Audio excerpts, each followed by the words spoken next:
喺日本睇醫生，我幫你總結咗3個同香港同內地都完全唔同嘅潛規則。視頻嘅最後仲幫你整理咗一張日本就醫速查卡。第一嘅潛規則：深夜或者病情緊急嘅時候打咩電話？記住啦，唔係香港嘅999，亦都唔係內地嘅120。喺日本，無論係火警定係 call 白車，唯一號碼就係119。唔識日文唔緊要，你同佢講 Chinese please， 佢就會駁個第三方嘅24小時翻譯入嚟。喺日本 call 白車，大部分地區係免費。記得要講清楚3樣嘢：酒店名、地址、症狀同埋年齡。119嗰邊就會根據你嘅情況送你去最合適嘅，而且呢個時間段仲願意收症嘅醫院。第二個潛規則咧就係，如果日頭你病情唔緊急嘅話，就唔好直接去衝嗰啲大醫院，即係嗰啲綜合醫院。呢一條真係好多香港人都會中伏。日本係行緊嚴格嘅分級診療，所以如果你係普通嘅感冒、肚屙或者係發燒嘅話咧，你嘅第一站永遠都應該係附近嘅診所。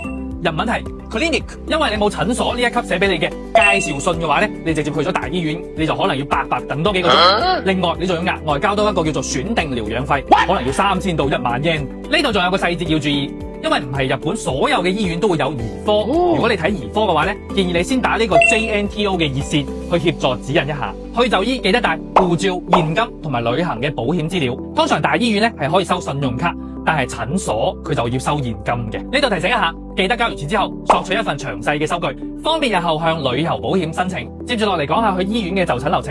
首先我哋去到醫院嘅前台，我哋去掛號，然之後佢會俾個問診表俾你嘅，填問診表，然之後咧就等叫你個名。叫到你個名之後，你就去醫生嗰度，醫生就會同你問診啦。問診完咗之後，你就去交費。交完費之後咧，你就得到一張處方，你就可以攞住呢張處方去藥局配藥。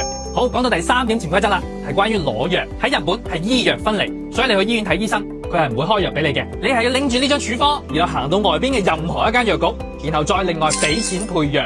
重點嚟啦，呢張處方係有效期噶，4日之內要用。如果唔係嘅話，你又要翻去睇醫生。總結一下，深夜或者緊急情況打119，細病先去小診所，再去大醫院。處方攞到手，要喺4日之內喺外邊嘅藥局配好藥。呢張日本就醫速查卡，快啲截圖收藏，同屋企人 share 一手啦。最後祝大家日本旅遊身體健康，大吉大利。